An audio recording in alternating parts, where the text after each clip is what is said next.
Bonjour à tous et bienvenue dans la sixième partie de ce MOOC consacré à la section de fractionnement du FCC. Dans les 5 premières parties, on a rappelé le fonctionnement de la section réactionnelle du FCC et nous avons décrit la colonne principale de fractionnement. On a également fait un bilan matière sur la colonne et nous avons vu comment produire une coupe riche en fuel gaz, C1C2, et 2 coupes riches en essence et GPL. Il est maintenant temps de nous occuper de ces 2 coupes riches en essence plus GPL. Nous avons donc 89 tonnes par heure de mélange GPL plus essence en fond d'absorbeur primaire et 8 tonneurs issus du second étage de compression. L'un avec environ 20% poids de GPL et l'autre environ 50% poids. Mais ces deux flux contiennent également du fuel gaz à hauteur d'environ quelques pourcents. La première étape consiste donc à mélanger ces deux flux liquides et les envoyer dans un stripper pour enlever les dernières molécules de fuel gaz et d'H2S.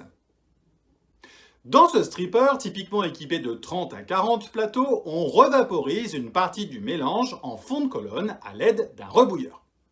La quantité d'énergie apportée dans ce rebouilleur va permettre d'éliminer la grande majorité de l'H2S résiduel ainsi que les dernières molécules de C1C2.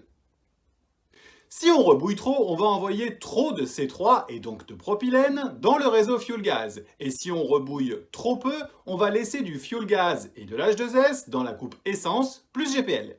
Et ce n'est pas ce que l'on souhaite. Il existe donc un optimum. Et dans notre cas, une énergie d'environ 4 gigacalories par heure est adéquate pour satisfaire les deux objectifs. Pour mémoire, on avait alimenté le stripper avec 89 plus 8 égale 97 tonnes par heure de mélange essence plus GPL et on récupère en fond un flux de 95 tonneurs d'essence plus GPL débarrassé de fuel gaz et d'H2S. La différence entre 95 et 97 tonneurs, soit 2 tonneurs, se retrouve dans le flux de gaz de tête. Ainsi, on passe de 3 à 5 tonneurs de fuel gaz, soit plus de tonneurs. Logique. Le mélange de 95 tonneurs d'essence plus GPL sera cette fois envoyé dans une nouvelle colonne que l'on appelle un débutaniseur pour séparer la coupe GPL de la coupe essence. Cette colonne est typiquement équipée de 30 à 40 plateaux et fonctionne à une pression de l'ordre de 10 bars. On retrouve le fonctionnement classique d'une colonne à distiller avec rebouillage et reflux. Le liquide de tête sera constitué à 98% de GPL et le flux de fond sera de l'essence à 100% avec une quantité de GPL résiduelle extrêmement faible. Un ordre de grandeur d'énergie nécessaire pour effectuer cette séparation est de l'ordre de 6 gigacalories par heure. On se retrouve alors avec 23 tonneurs de GPL et 72 tonneurs d'essence.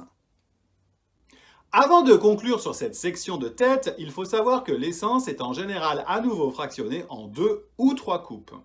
Souvent, elle est fractionnée en 3 coupes, une coupe légère que l'on appelle souvent la LCCS pour Light Catalytic Cracked Spirit, une coupe de cœur ou MCCS et une coupe de fond HCCS.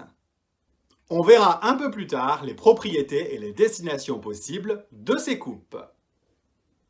En conclusion de cette partie, on voit que l'on est parti d'un flux de gaz de tête de 30 tonneurs composé de façon assez équitablement répartie en fuel gaz, GPL et essence, mais aussi de 74 tonneurs d'un mélange de GPL et d'essence. Les deux étages de compression ont permis de condenser la partie lourde du flux gazeux et de réduire son débit à 23 tonneurs. Ces 23 tonneurs ont ensuite été enrichis en C1C2 dans l'absorbeur primaire, puisque l'on est passé à 54% de fuel gaz, soit plus 40 points, et 38% de GPL, soit moins 30 points, et 9% d'essence, soit moins 10 points, en réduisant également le débit à 8 tonneurs. Enfin, l'absorbeur secondaire fait augmenter la concentration en fuel gaz de 15 points en passant à 70% en C1C2, mais fait également baisser la quantité de GPL de 10 points à 28% poids, et permet de baisser la quantité d'essence à 1% et en baissant le débit à 5 tonneurs. Voilà comment on arrive à concentrer la coupe fuel gaz en molécules légères C1C2 et à concentrer la coupe GPL en C3C4. Par une série d'absorptions gaz liquide et par une série de distillations.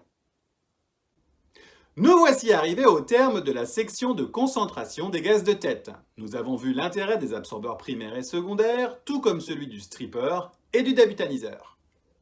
Rendez-vous dans la 7e partie de ce MOOC pour parler des coupes situées dans le bas de la colonne. En attendant, n'oubliez pas de tester vos connaissances en répondant aux 5 questions du quiz disponibles en cliquant sur le lien disponible dans la description de la vidéo. Vous pourrez également obtenir un certificat si vous le demandez.